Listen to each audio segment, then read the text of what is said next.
Howdy, I heard you like videos. If you're not already watching on YouTube, you should toddle on over to YouTube and you should subscribe to Post-Mortem Video, all one word, and you should click subscribe, and you should click the little bell, and you should select all when you click the little bell, and whatever other hoops that YouTube now has you jump through in order to actually be subscribed. Basically, subscribe to my YouTube channel. Hello lovelies. In spite of everything, let's review some more Degenesis. Though I am getting the 5th edition compatible new Iron Kingdoms books at some point soon after I back to the Kickstarter, so that may interrupt progress on Degenesis, which is, after all, a difficult read. Let's put it that way. So today we're looking at Black Atlantic for Degenesis.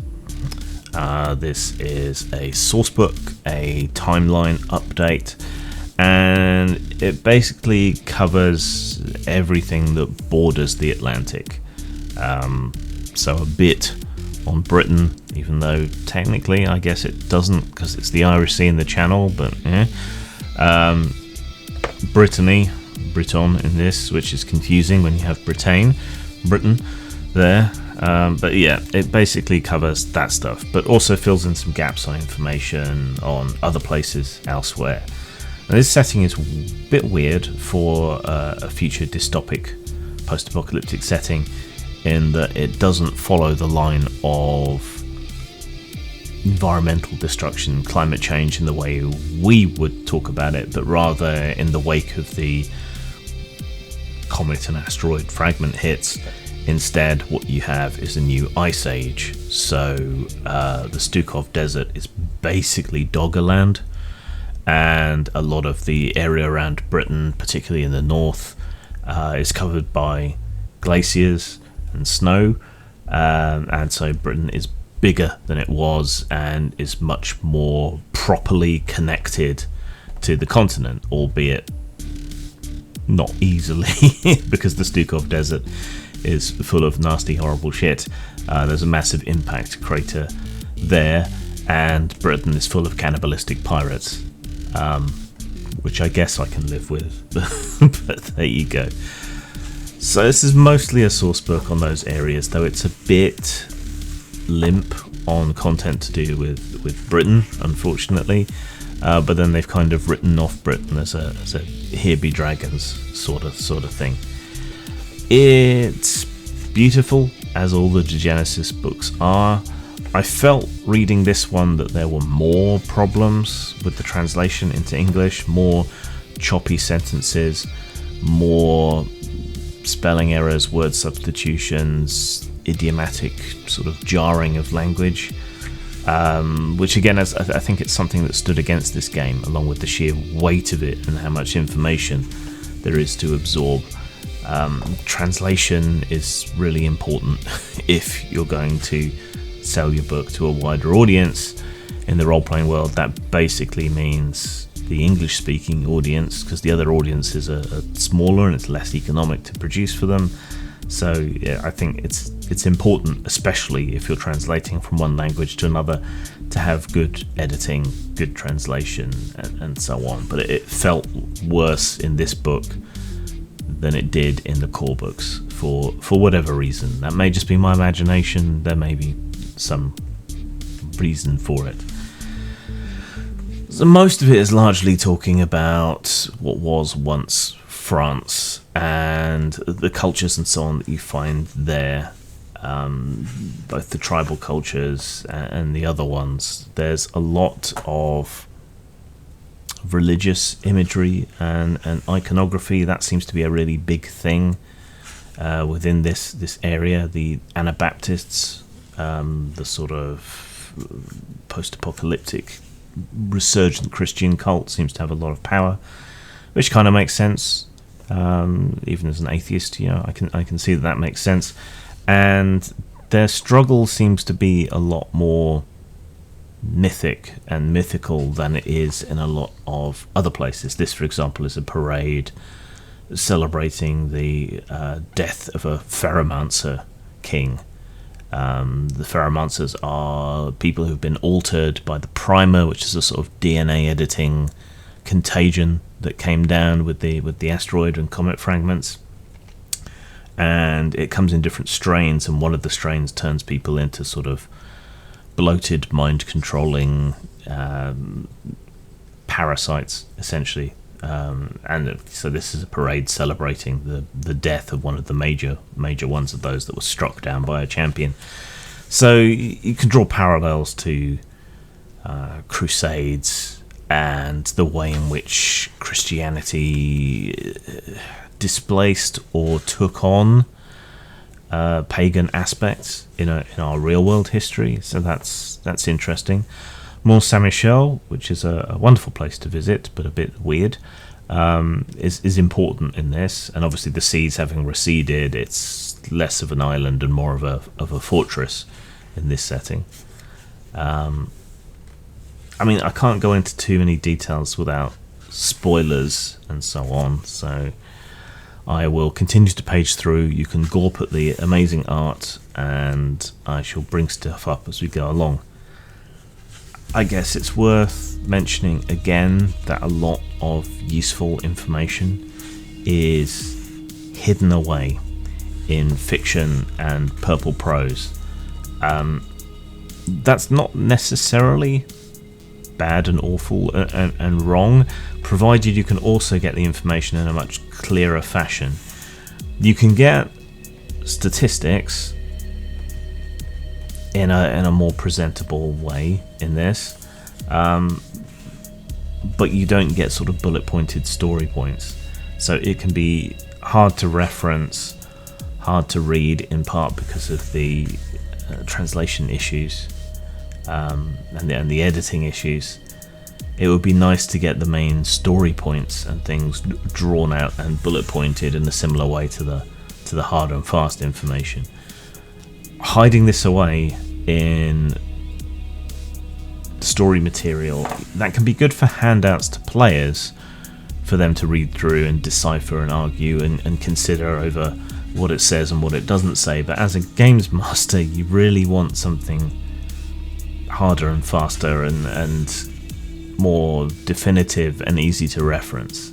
And so it is somewhat clumsy on that basis, and the index isn't a huge amount of help. Whaling's made a comeback. Whale oil has made a comeback. That's kind of interesting. France in particular is kind of this swampy hellhole in this whole thing. But that's interesting in and of itself. So you get a lot of insights into the various cultures. The whaling, there's a whale station and refinery, for example. The graphics, the art, the layout and everything is absolutely gorgeous. It's just often hard to use and to extract the information that you're really after, so it's kind of a pretty idiot in some ways. Which isn't to say that the fiction is bad by the standards of like Old White Wolf or whatever. It's just, it's frustrating and interminably annoying when you're trying to extract the useful information from this. I know I keep labouring that point, but it's really important. We do get a timeline, which is as close as we get to a bullet pointed list, but the trouble with this kind of thing in games is that this is stuff that you characters aren't involved in. It's stuff that basically GMPCs are doing in the background, that's all heroic and wonderful and important and so on, that you're not involved in, and that's kind of disempowering for a lot of players, unfortunately. That was an issue with the meta plot in White Wolf materials, how there was all this stuff going on in the background that you couldn't influence. People were buying books sometimes just to keep up with the story, which isn't the same as buying it up and experiencing it as a game. And thinking about it, looking back, the way in which White Wolf botched the ending of The Old World of Darkness was kind of similar to how the ending of Mass Effect was botched, right? There's all this stuff that you're doing and getting on with, but in the end it's stuff you can't influence, that you can't really do anything about, that's out of your hands, doesn't take place at your table, and so on. What is useful in this as a source book is we do get statistics for a lot of characters and creatures and antagonists that you didn't really have in the main 2 books. So even though this would normally be something of a waste of space, I guess, in terms of Degenesis and its source books, this is a damn sight more useful than it would normally be, because there isn't really any kind of bestiary to speak of in the first 2 books. So having example antagonists and their sort of power levels and what they can do, and also some basic information on thugs and clan warriors and so on, is actually supremely useful in a way that it wouldn't normally be for a lot of games. I don't know if this is deliberate, but with these portraits and things, they've chosen this diamond formation, which in heraldry is how you present someone's coat of arms when they're dead. I'm wondering if that's deliberate or not. Given the state to which this is over-designed, I think it's probably deliberate.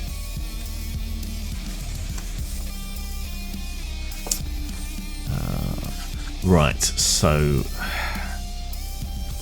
that first half of the book is really useful. The second half of the book is a bunch of linked adventures. I don't think I have the complete adventure path, which is a problem with splitting it across multiple books and them now being defunct, though I can find the PDFs easily enough, and they did make them available for free to people, so it's not, I'm not completely stymied if I did want to run the adventure, but I don't like writing I don't like running written adventures because they just don't work for me. They're too set. My players like to go off the rails a lot, so it's a bit disappointing, but it's not as much of a waste of space for the reasons I was just saying about the character profiles and so on. This is actually useful because there was something lacking in the first 2 books, which was well, not exactly a bestiary, but an index of typical NPCs or whatever, but you get that in this. Well, so for example, we've got abomination combat stats here. We have examples of clanners and other antagonists and NPCs and so on throughout. So it's actually useful. It's just not put together in a useful way because it's hard to reference. But it wouldn't be too difficult to extract that information and build your own sort of reference of NPCs and antagonists and so on. That would be relatively easy.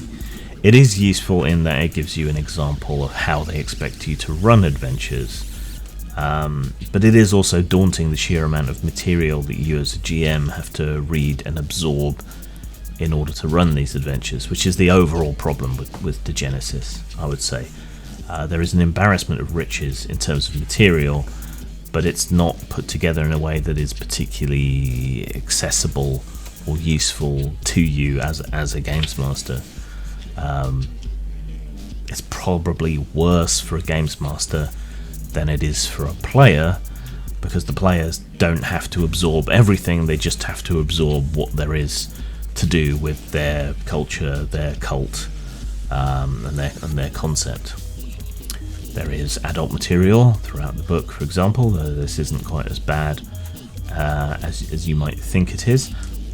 I certainly celebrate them for doing that and creating a mature, in the proper sense of the word, setting and world and everything else. So I certainly appreciate that, but I think that's also something that may have contributed to their problems. When you're operating at my level and you're producing adult mature materials with nipples and so on for a niche core audience, you can get by, you can afford to do it, right? Because it doesn't matter that much if the broader audience doesn't like the implied sexual threat or whatever else that you have in your game. But if you're spending this much money on art and materials and writing and production value and so on, then I think the pressure grows to try and reach out to that general audience. And that, along with the kind of over-bloated nature of Degenesis, which is something I kind of, like, actually, for all my whining and complaining, then I think you're more likely to run into problems. Let's put it that way. So yeah, the adventure continues, but while what you do in the adventure might be somewhat important, it still pales into insignificance next to what we have on the timeline and so on.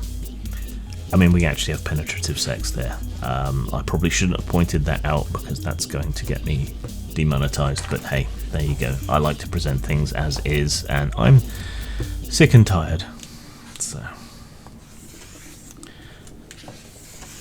sick and tired of being misrepresented or jumping through hoops to appease the algorithmic gods, shall we say. So the adventure continues, and again, the most useful thing about all of this are the statistics, and I guess the example of the adventure, though we did have a short adventure in the main books, so that already gave you that example, but this gives you an example of something bigger, I suppose. Is there anything else I really need to say? These are the British cannibals covered in Dayglow paint rather than woad, which is interesting. Can't complain. One thing I don't like about the setting is these holdover, almost godlike nanotech creatures that they have running around and influencing everything to a huge extent. It just doesn't seem to me to fit in the way that the primer modified organisms like the pheromonters and so on fit. It just doesn't quite balance out to me. That's a matter of personal taste though, but again it's these godlike NPCs, these godlike creatures that move everything kind of off stage and against whose machinations you are largely helpless. Again, gorgeous illustration, gorgeous maps, wonderful things. This would be as a handout. This is one of these nanotech monster ancestors. But they don't really tell you what they are or what they're about at any real point in the materials that I've read so far, which is just frustrating. I mean, yeah, hide it from the players, but why are you hiding it from me? It might be useful for me to really know what's going on, rather than having to wade through text by unreliable narrators in poorly translated English. It's just, yeah, it's not helpful. And it's also still hard to see how the different cults and factions would work together in an adventuring group. The more obvious hook to me would be to play a group of the cryogenic sleepers that have woken up and ventured out into this changed world, but that's not an option, and they're usually presented as antagonists or foils to the players. When that to me would seem to be the much more obvious plot hook to bring characters together and even to bind together a group across different lines. But, yeah, we have an experience guide, which is nice. We have some examples of various character types here, which is useful. These aren't full ones though. Here, this is the single most useful part in the entire book. This is guards, enemies, and henchmen. So you actually get your full stats for your typical cannon fodder for the players to cut down, I suppose. And this is relatively easily referenced, so that's a good thing. We do get a new faction of primer-altered creatures here, the Leviathans, or Leviathanic, I think they call it. And this is a newly emergent set of mutations and so on than those presented in the original core books. So their asteroid fragment impacted the ocean. They altered and affected various kinds of sea life, then fishermen and people who were caught out at sea and changed, and then they've been gradually infiltrating the land. So this is a new threat that is quite interesting and a bit different. And again, we have some examples here with statistics, which is nice. The index is okay, but again, even if you go to the page reference, you have to wade through a lot of unreliable narrator fiction to get to any real information. And that really brings us to the end of it. So this is the Black Atlantic book.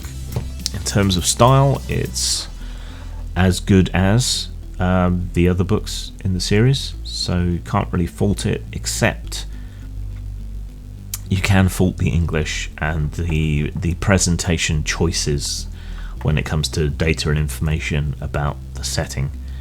Maybe there's an online wiki or something that presents the information in a far more digestible and easy to reference format. I don't know. I will go and have a look in a minute and maybe add a link in the comments for that. But in terms of this book, I mean, those drawbacks take it down from a 5 in terms of style to a 4 in terms of style, because it's a stylistic choice that negatively impacts how you can reference and play the game. In terms of substance, it's half adventure. Adventures are, to me, usually a waste of time, but this is better because you need that reference due to a lack in the core books.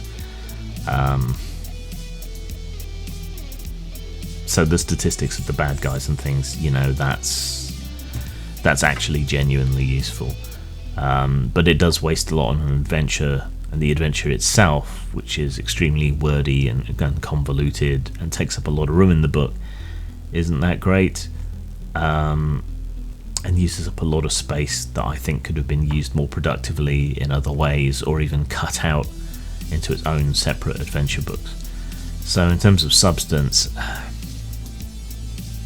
I mean, that's probably a 4 out of 5 as well, but that's really only because some of the other books are lacking, and this provides useful information that you can then use with the core books and so on, and it kind of fills in a lot of the gaps. So it's not exactly glowing praise, but it does mean that the book is more useful than it might otherwise appear. So overall, that's 8 out of 10, 4 out of 5, but it's a low 4, I would say. To me, the tidbits of information about Great Britain were the most interesting part, but they're also the most lacking in this particular book, which is unfortunate, but there you go. Zang. Satana Station is an addition to Machinations of the Space Princess. It's a whole sleazy space station, full of locations, services, adventures, and inspiration for your old-school space opera games. Over 100 locations, a bevy of non-player characters, and more plot hooks than you can shake an Arcturan mega stick at. Buy it at post-mort.com, drive-through RPG, and hard copy at lulu.com.